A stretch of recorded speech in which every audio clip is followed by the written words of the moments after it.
अछूत कौन होता है? अछूत कैसे बनता है?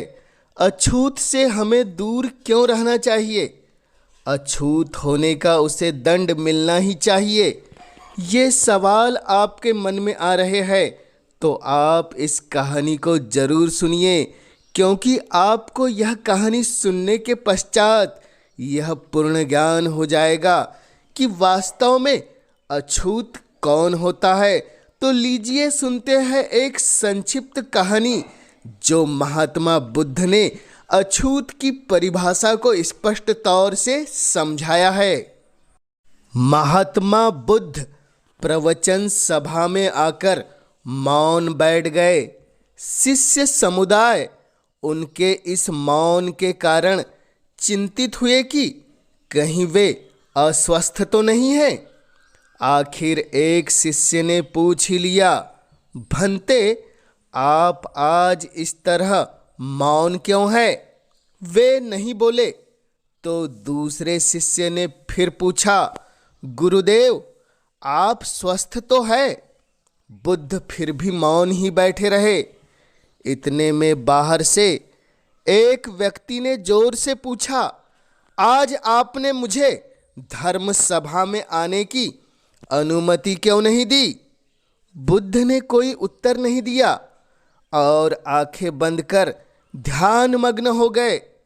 वह बाहर खड़ा व्यक्ति और जोर से बोला, मुझे धर्म सभा में क्यों नहीं आने दिया जा रहा है?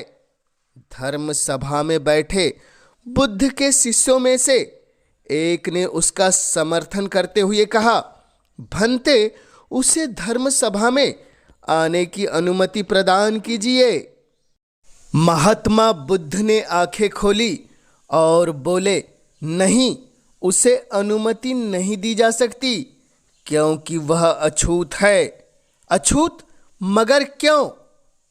सारे शिष्य सुनकर आश्चर्य में पड़ गए कि भंते यह छुआछूत कब से मानने लगे। महात्मा बुद्ध ने शिष्य समुदाय के मन के भाव को तोड़ते हुए कहा, हाँ वह अछूत है। वह आज अपनी पत्नी से लड़कर आया है। क्रोध से जीवन की शांति भंग होती है। क्रोधी व्यक्ति मानसिक हिंसा करता है। इस क्रोध के कारण ही शारीरिक हिंसा होती है। क्रोध करने वाला अछूत होता है, क्योंकि उसकी विचार तरंगे दूसरों को भी प्रभावित करती है। उसे आज धर्म सभा से बाहर ही रहना चाहिए।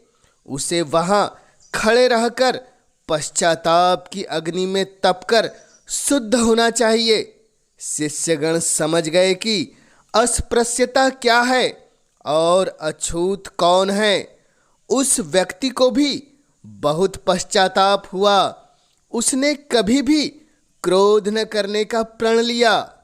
बुद्ध ने उसे धर्म सभा में आने की अनुमति प्रदान की। वास्तव में अब आप समझ गए ना कि अछूत कौन होता है, अछूत कैसे बनता है और हमें अछूत से दूर क्यों रहना चाहिए। बुद्ध के जीवन का यह सार और यह कहानी आपको कैसी लगी?